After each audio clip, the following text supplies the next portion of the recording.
বিশ্বজিৎ হত্যা মামলায় 2 আসামির ফাঁসি বহাল, 15 জনের যাবজ্জীবন, খালাস 4, তদন্তে গাফিলতি খতিয়ে দেখার নির্দেশ। ভারতের মুজাফফরনগরে আনসারুল্লাহর সংগঠক গ্রেপ্তার, আশ্রয় দিত বাংলাদেশ থেকে পলাতক জঙ্গিদের। জলাশয় দখল মুক্ত করে পরিবেশের ভারসাম্য ফেরাতে হবে, জাতীয় পরিবেশ কমিটির সভায় প্রধানমন্ত্রী, বনায়ন বাড়ানোর তাগিদ। এখনো ভিসা অনিশ্চয়তায় 57,000-এর বেশি হজ যাত্রী, শীঘ্রই সংকট দূর হওয়ার আশ্বাস সরকারের।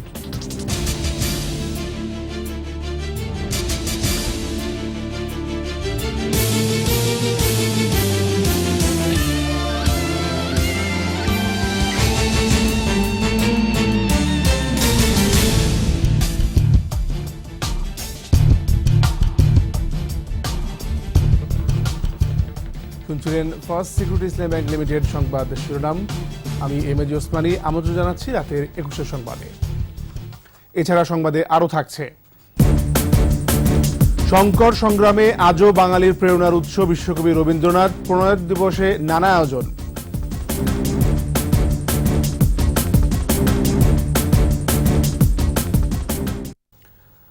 পুরান ঢাকার দর্জি দোকানের কর্মচারী বিশ্বজিৎ হত্যার আলোচিত মামলায় রফিকুল ইসলাম শাকিল ও রাজন তালুকদারের মৃত্যুদণ্ড বহাল রেখেছেন হাইকোর্ট।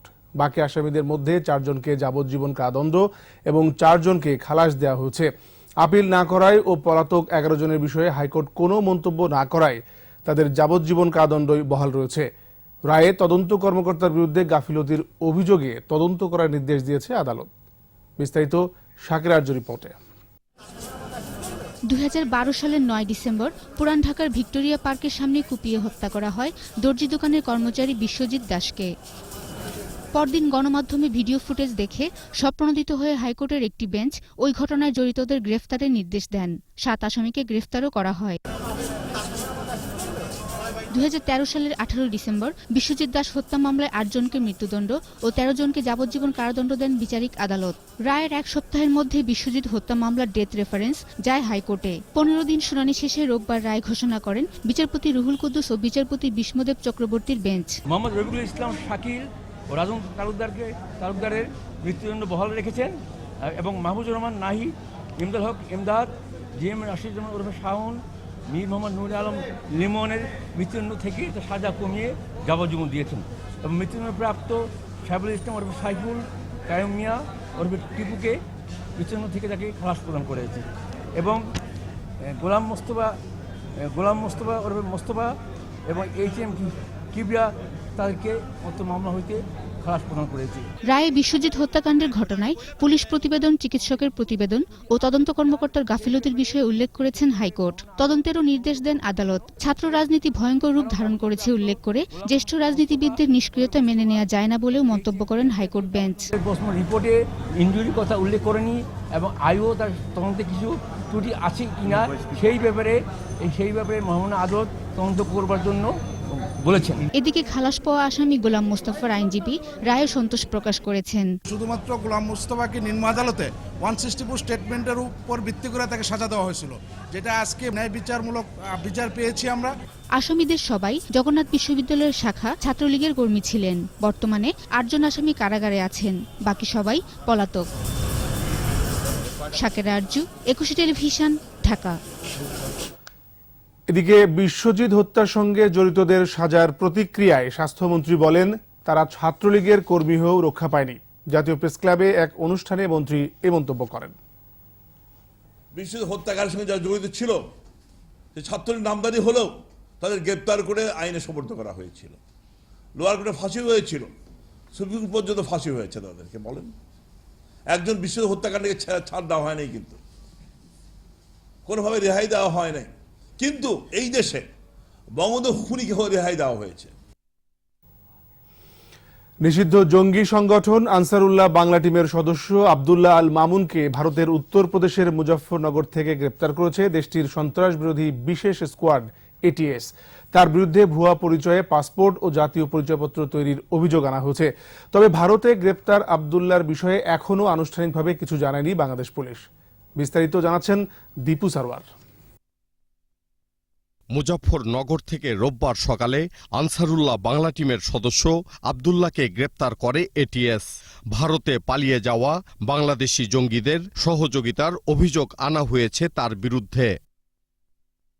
আইনশৃঙ্খলা রক্ষাকারী বাহিনীর বরাত দিয়ে ভারতের বিভিন্ন গণমাধ্যম জানিয়েছে 2011 সাল থেকে উত্তরপ্রদেশের দেওবন্দে বসবাস করছিল আব্দুল্লাহ।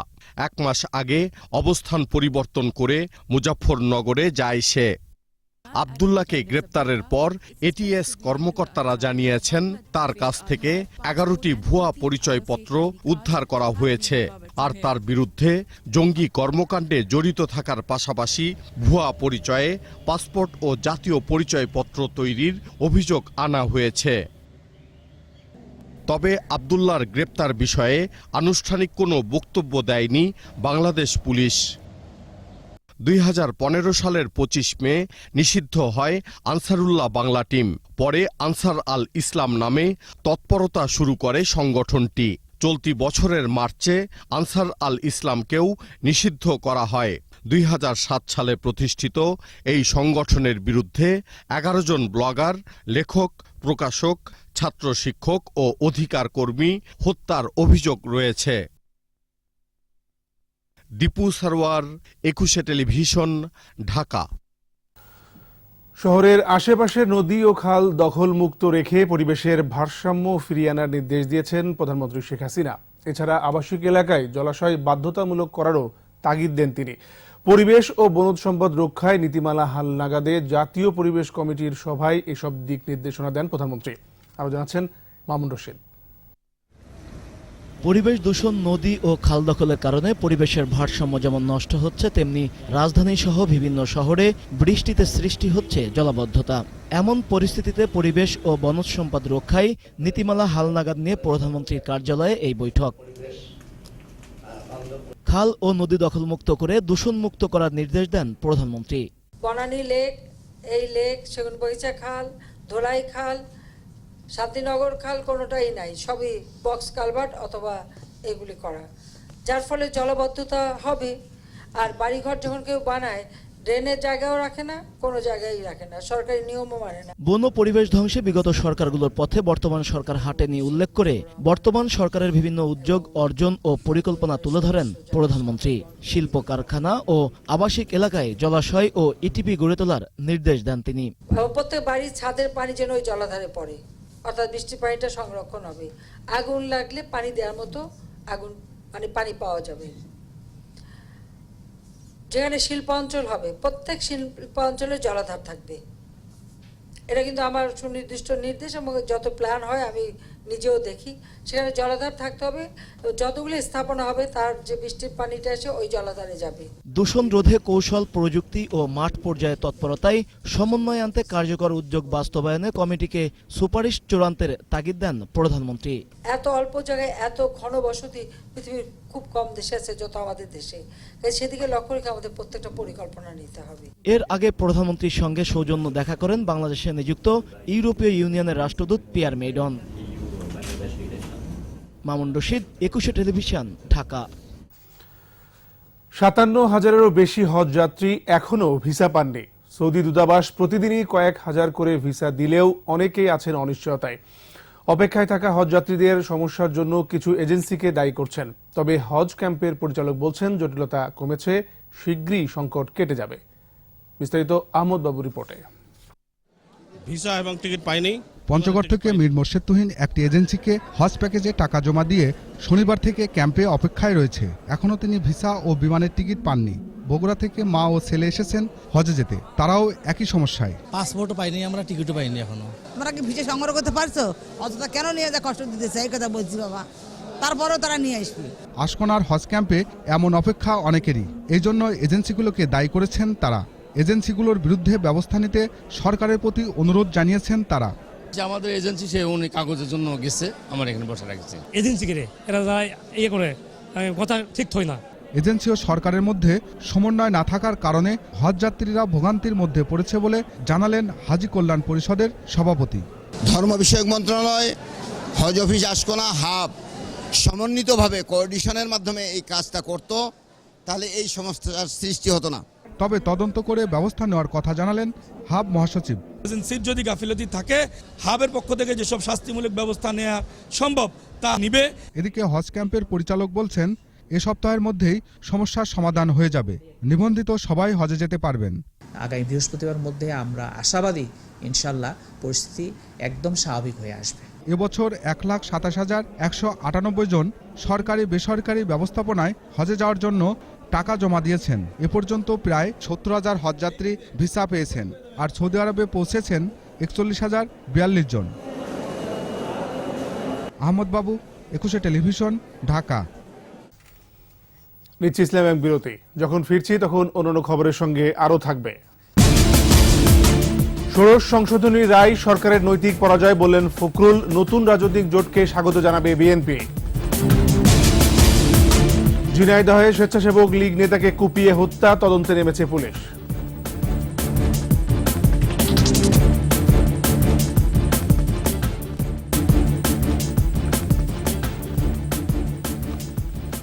আমন্ত্রণ আবারও রাতের 21 সংবাদে। স্বাস্থ্য পরীক্ষার জন্য সিঙ্গাপুরে গেছেন রাষ্ট্রপতি মোহাম্মদ আব্দুল হামিদ। মাউন্ট এলিজাবেথ হসপিটালে স্বাস্থ্য পরীক্ষা এবং সিঙ্গাপুর ন্যাশনাল আই সেন্টারে চোখের চিকিৎসা করানোর কথা রয়েছে তার। অর্থমন্ত্রী, শিল্পমন্ত্রী সহ কূটনৈতিক কোরের ডিন, মন্ত্রিপরিষদ সচিব, 3 বাহিনীর প্রধানগণ, পুলিশ মহাপরিদর্শক সহ সামরিক বেসামরিক ঊর্ধ্বতন কর্মকর্তাগণ বিমানবন্দরে বিদায় জানান রাষ্ট্রপতিকে। আগামী 12 আগস্ট দেশে ফেরার কথা রয়েছে তার। গণতন্ত্রের স্বার্থে নতুন যে কোনো রাজনৈতিক জোটকে বিএনপি স্বাগত জানাবে বলেছেন দলের মহাসচিব Mirza Fakhrul Islam Alamgir. Doctors association of Bangladesh ড্যাবের প্রতিষ্ঠা বার্ষিকীতে বিএনপির প্রতিষ্ঠাতা সাবেক রাষ্ট্রপতি জিয়াউর রহমানের সমাধিতে শ্রদ্ধা জানান মির্জা ফখরুল সহ ড্যাব সদস্যরা। পরে সাংবাদিকদের তিনি বলেন, ষোড়শ সংশোধনী বাতিল ঘোষণার পর সরকারের নৈতিক পরাজয় হয়েছে, জবাবদিহিতার সুযোগ নেই, তাই বেআইনিভাবে ক্ষমতা দখল করে রাখা হয়েছে বলেও অভিযোগ করেন তিনি।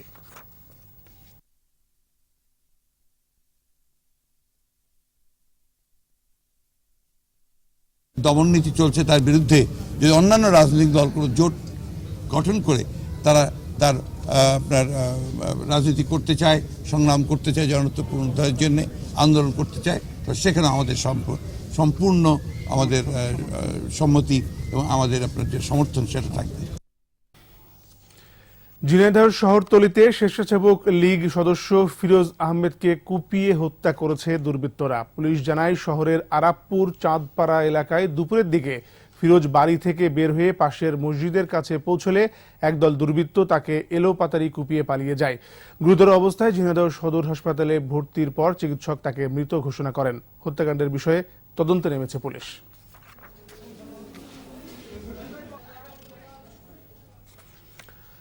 2019 সালের মধ্যে উত্তরা থেকে আগারগাঁও পর্যন্ত মেট্রো রেল চালু হবে, আর পরের বছর মতিঝিল পর্যন্ত চালু করা সম্ভব হবে বলে জানিয়েছেন সড়ক পরিবহন মন্ত্রী ওবায়দুল কাদের। মেট্রো রেল প্রকল্পের প্যাকেজ 8-এর চুক্তি সই অনুষ্ঠানে মন্ত্রী বলেন, মাঝখানে কিছুটা স্থবিরতা আসলেও পরিকল্পনা অনুযায়ী কাজ এগোচ্ছে। তহিদুর রহমানের রিপোর্ট। ট্রাফিক জ্যামে আটকে প্রতিদিন নষ্ট হচ্ছে রাজধানীবাসীর মূল্যবান কর্মঘণ্টা। রাজধানীর যানজট কমাতে নানা উদ্যোগ নিয়েছে সরকার। এরই অংশ হিসেবে মেট্রো রেল নির্মাণের প্রকল্প হাতে নেওয়া হয়। এর মধ্যে উত্তরা থেকে মতিঝিল পর্যন্ত প্রায় 20 কিলোমিটার দীর্ঘ মেট্রো রেল প্রকল্পের কাজ চলছে। উত্তরা থেকে যাত্রা করে পল্লবী, মিরপুর, আগারগাঁও ও ঢাকা বিশ্ববিদ্যালয় সহ মোট 15টি স্টেশন হয়ে ট্রেন থামবে মতিঝিলে। দুপুরে রাজধানীর একটি হোটেলে Dhaka mass rapid transit development project DMRTDPর চুক্তি সই অনুষ্ঠান শেষে সড়ক পরিবহন ও সেতুমন্ত্রী জানালেন প্রকল্পের বিস্তারিত। রেলকোচ ও রেল ট্রাকের জন্য 4,257 কোটি টাকা খরচ হবে বলে জানান মন্ত্রী। সব ফরম্যাটই যথারীতি টার্গেটের দিকে পুরোদমে কাজের মধ্যে দিয়ে গিয়েছে। হলে আর্টিজান হামলা সহ বেশ কিছু কারণে প্রকল্পের কাজ কিছুটা ব্যাহত হলেও নির্ধারিত সময়ে চলবে মেট্রো রেল, এমন আশাবাদী মন্ত্রী। ঘণ্টায় 60,000 যাত্রী যাতায়াত করতে পারবে বলেও জানান মন্ত্রী। কাজ এগিয়ে যাচ্ছে, জায়গা অনেক তৎপর, ফান্ডিংয়ে কোনো প্রবলেম নেই। কাজেই আমরা কিছু সময় দেরি হলো আমাদের মেট্রো রেল প্রকল্প টার্গেটের দিকে এগিয়ে যাচ্ছে। অনুষ্ঠানে সাংবাদিকদের প্রশ্নের জবাবে ওবায়দুল কাদের বলেন, সংবিধানের 16 সংশোধনী নিয়ে অর্থমন্ত্রীর মন্তব্য একান্তই তার ব্যক্তিগত। আমরা বিষয়টি নিয়ে ঠান্ডা মাথায় চিন্তা ভাবনা করছি। তৌহিদুর রহমান, 21 টেলিভিশন, ঢাকা। নিচ্ছি ইসলাম বিরতি। যখন ফিরছি তখন অন্যান্য খবরের সঙ্গে আরও থাকবে। রোহিঙ্গাদের জাতিগত নির্মূলের অভিযোগ আবারও অস্বীকার, জাতিসংঘের প্রতিবেদন অতিরঞ্জিত, সরকারি তদন্ত দলের দাবি। টাইগারদের ব্যাটিং অজিদের চিন্তার কারণ হতে পারে, তামিম মুশফিকদের নিয়ে মার্ক ওনিলের মূল্যায়ন।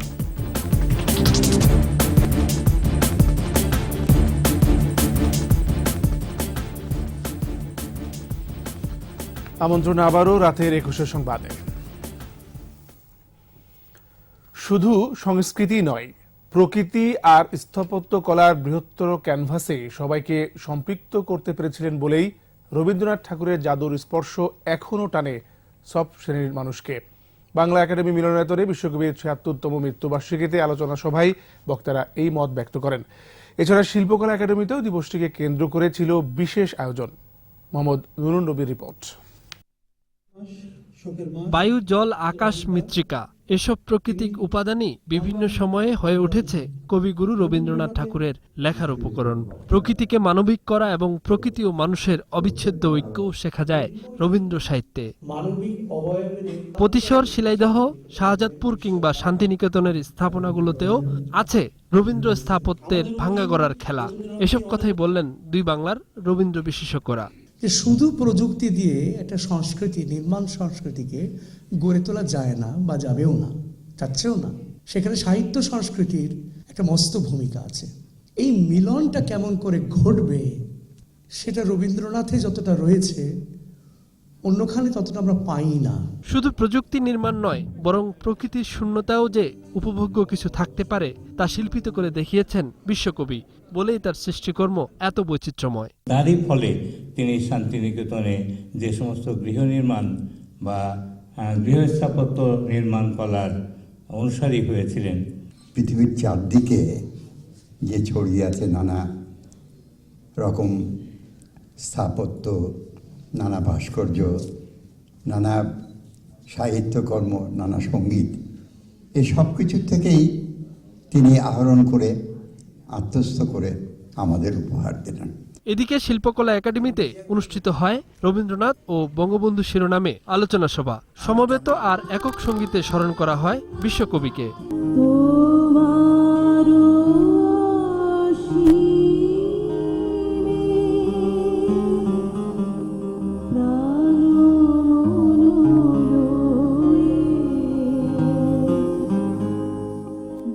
মোহাম্মদ নুরুন নবী, 21 television, Dhaka. Modern diagnostic centre আন্তর্জাতিক সংবাদ।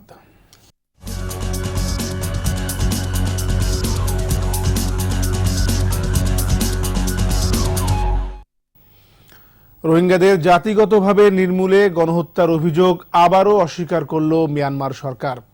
৮ মাস ধরে তদন্তের পর সরকারি তদন্ত দলের দাবি, রাখাইন রাজ্যে রোহিঙ্গাদের হত্যা, ধর্ষণ ও নির্যাতনের কোনো প্রমাণ পাওয়া যায়নি।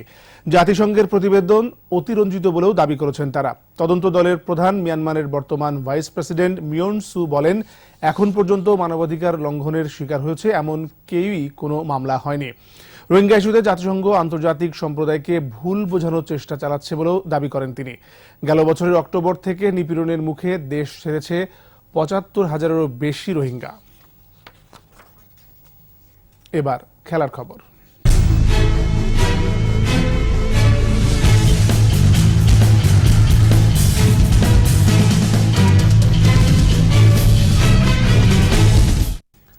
বাংলাদেশি ব্যাটসম্যানদের নিয়ে টেস্ট ক্রিকেটে বেশ আশাবাদী দলের নতুন ব্যাটিং পরামর্শক মার্ক ওনিল। চট্টগ্রামে কন্ডিশনিং ক্যাম্পের দ্বিতীয় দিন শেষে তিনি বলেন, অস্ট্রেলিয়া বেশ শক্তিশালী প্রতিপক্ষ, তবে ব্যাটসম্যানরা তাদের কাজটা ঠিকমতো করতে পারলে ভালো কিছু করা সম্ভব। দলে বেশ কয়েকজন ব্যাটসম্যান অজিদের চিন্তার কারণ হয়ে উঠতে পারে বলেও মন্তব্য তার। 2 ম্যাচের টেস্ট সিরিজে অংশ নিতে 18 আগস্ট ঢাকা আসবে অস্ট্রেলিয়ার ক্রিকেট দল। শেষ করছি রাতের 21 সংবাদ। যাবার আগে ফার্স্ট সিকিউরিটি ইসলামী ব্যাংক লিমিটেড সংবাদ শিরোনামগুলো আরও একবার। বিশ্বজিৎ হত্যা মামলায় 2 আসামির ফাঁসি বহাল, 15 জনের যাবজ্জীবন, খালাস 4, তদন্তে গাফিলতি খতিয়ে দেখার নির্দেশ। ভারতের মুজাফফরনগরে আনসারুল্লাহ সংগঠক গ্রেপ্তার, আশ্রয় দিত বাংলাদেশ থেকে পলাতক জঙ্গিদের। জলাশয় দখলমুক্ত করে পরিবেশের ভারসাম্য ফেরাতে হবে, জাতীয় পরিবেশ কমিটির সভায় প্রধানমন্ত্রী বনায়ন বাড়ানোর তাগিদ। এখনো ভিসা অনিশ্চয়তায় ৫৭,০০০-এরও বেশি হজযাত্রী, শীঘ্রই সংকট দূর হওয়ার আশ্বাস সরকারের। সর্বশেষ খবর জানতে ডায়াল করুন 2021 নম্বরে আর ভিজিট করুন ekushe-tv.com এই ওয়েবসাইটে। এছাড়া ফেসবুকে লগ ইন করতে পারেন facebook.com/ekushe24 অনলাইনে। আমাদের পরবর্তী সংবাদ দেখার আমন্ত্রণ রইল। ধন্যবাদ।